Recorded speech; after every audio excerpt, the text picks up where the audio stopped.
آپ ضرور رسول مرسلین میں سے، اور انداز بھی جانتے ہیں کتنا اچھا ہے، میں ایک مثال سے گزارتا ہوں۔ علامہ فخر الدین رازی رحمۃ اللہ تعالیٰ علیہ نے تفسیر کبیر میں یہ تینوں مثالیں دی ہیں۔ وہ کہتے ہیں کہ کلام عرب میں تین نوعیت ہے کلام کی، چونکہ اظہار حقیقت قرآن کر رہا ہے اس لیے میں اس پہلو پر جا رہا ہوں۔ ایک تو یہ ہے کہ ایک آدمی آ جائے اور آن کر آپ سے کہے کہ فلاں مقام پر زید کھڑا ہے، تو عربی میں یہ جملہ ہوگا زید قائم، زید کھڑا ہے۔ دوسری صورت یہ ہوتی ہے کہ وہ آ کر کہتا ہے ان زیدا قائم، بے شک زید کھڑا ہے۔ تیسری صورت یہ ہوتی ہے کہ وہ آن کر آپ سے یہ کہے گا ان زیدا لقائم۔ یہ تین صورتیں ہوتی ہیں کلام عرب میں، اور اس تین کے بعد آگے آپ نہیں جا سکتے۔ پہلی صورت یہ ہے کہ جب آ کر وہ قرآن، جب کوئی آدمی آن کر یہ کہہ دے کہ زید قائم، یہ اس شخص کو آ کر بتایا جائے گا جس کے ذہن میں نہ تو انکار ہو نہ شبہات ہو۔ انکار سے بھی ذہن پاک ہو اور شبہات سے بھی ذہن پاک ہو، تو آپ آن کر ان کو کہیے گا کہ زید القائم، زید کھڑا ہے۔ لیکن ایک شخص کے دل میں شبہ پیدا ہو، شک پیدا ہو کہ زید کھڑا ہے یا نہیں ہے، تو ایسے شخص کے لیے آپ کہیے گا ان زیدا قائم، بے شک زید کھڑا ہے۔ چونکہ اس کے دل میں شک ہے، تردد ہے، اس لیے آپ نے انا کا استعمال کیا۔ اور اگر کسی شخص کے دل میں شک کے ساتھ ساتھ انکار بھی ہو، انکار اس کے اندر ہو کہ وہ نہیں مانے گا، تو پھر آپ جملہ کو یوں بنائیے گا ان زیدا لقائم، کہ بے شک زید ضرور کھڑا ہے۔ یہ کہیں گے نا، جب شک کے ساتھ ساتھ انکار بھی ہو تو آپ یہ جملہ لائیے گا، قرآن کریم یہی جملہ لایا انک لمن المرسلین، محبوب آپ ضرور بھی ضرور مرسلین میں سے ہیں۔ یہ شک کرتے ہیں، یہ انکار کرتے ہیں، کرنے دیجئے۔ دیکھیے میں تاکید کے جملے لگا کر گواہی دے رہا ہوں کہ آپ اللہ کے رسول ہیں۔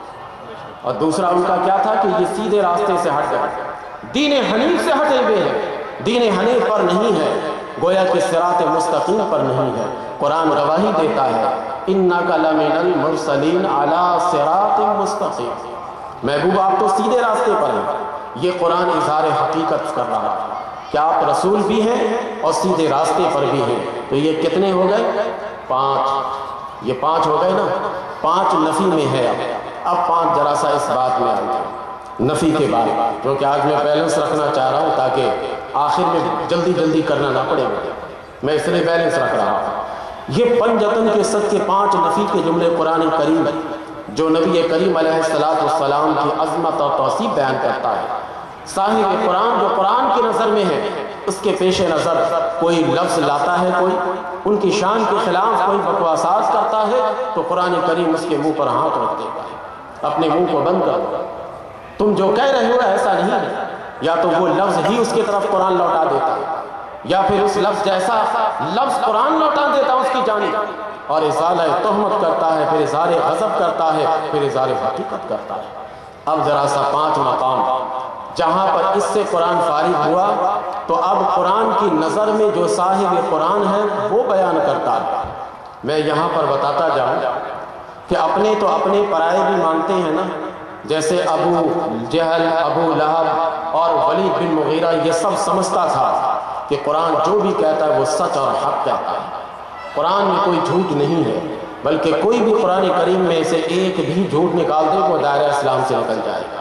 قرآن حق اور سچ بتاتا ہے۔ سب سے پہلے قرآن ہمیں جو صاحب قرآن کے بارے میں بتاتا ہے، جو اس کی نظر میں ہے، وہ کیا ہے کہ قرآن کہتا ہے کہ فعل رسول فعل خدا ہے۔ صاحب قرآن کی نظر میں یہ ہے کہ قرآن سب سے پہلا مفہوم بتاتا ہے کہ فعل رسول فعل خدا ہے۔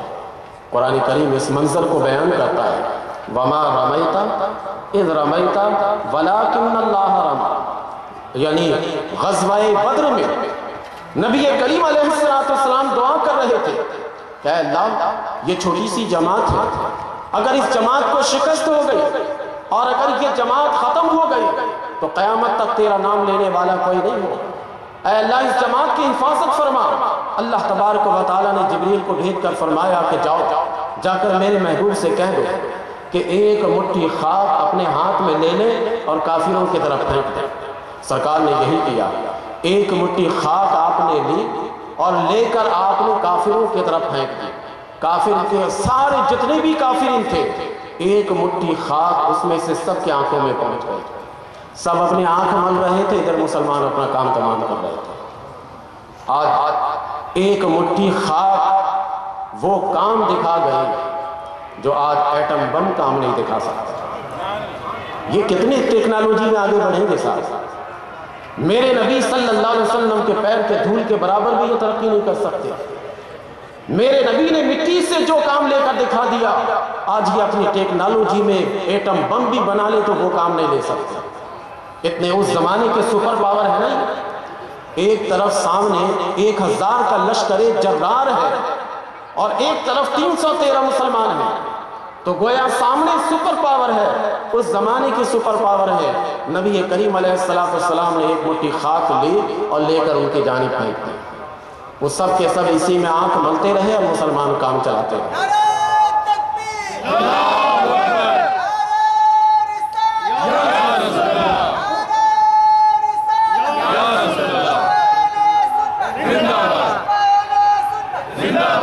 آپ اپنی تاریخ پڑھیے، اپنے پیغمبر کی طاقت کو دیکھیے ذرا سا، اور میں کہوں تو مت مانیے، آپ کسی اور مقرر سے مت مانیے، لیکن یہ اللہ کا قرآن کہہ رہا ہے۔ قرآن کریم کے نظر میں جو صاحب قرآن ہے وہ قرآن بیان کر رہا ہے، اسے تو آپ کو ماننا پڑے گا۔ تو آپ کو ایٹم بم سے متاثر ہونے کی ضرورت نہیں ہے، میرے نبی کے ایک مٹھی خاک سے متاثر ہوئی۔ اصل طاقت تو یہ ہے صاحب، آج ہم پڑھ لکھ کر بڑے متاثر ہوتے ہیں اہل یورپ کی ترقی سے۔ اہل یورپ کی ترقی اتنی ہوئی ہے کہ مٹی بھر کر وہ اس طرح سے کر سکے، نہیں کر سکتے۔ تو طاقت زیادہ کس کی ہوئی؟ میرے نبی کی طاقت ہوئی کہ جہاں سے چاہے مٹی اٹھا لے اور جہاں سے چاہے مٹی اٹھا کر ان کی جانب پھینک دے۔ یہ طاقت نہ کوئی اب تک حاصل کر سکا اور نہ قیامت تک کر سکتا۔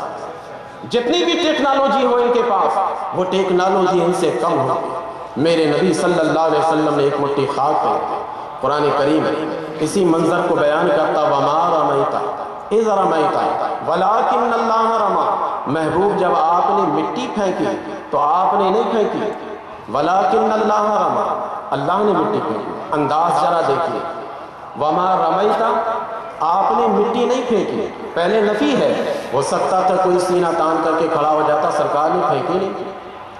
غزوہ بدر میں سرکار نے مٹی نہیں پھینکی، اس لیے اللہ تعالیٰ فرماتا ہے اِذْ رَمَيْتَ، جب آپ نے پھینکی۔ یہ شک نہ ہو ذہن میں تمہارے، مٹی اللہ کے رسول ہی نے پھینکی ہے، لیکن اس پھینکنے کو اللہ کا قرآن کہتا وَلَٰكِنَّ اللَّهَ رَمَىٰ، یہ تو اللہ نے مٹی پھینکی ہے۔ تو سب سے پہلا مقام ہے کہ قرآن کریم نبی کریم صلی اللہ علیہ وسلم کی عظمت اور تعریف کرتے ہوئے بیان کرتا ہے کہ فعل رسول فعل خدا ہے۔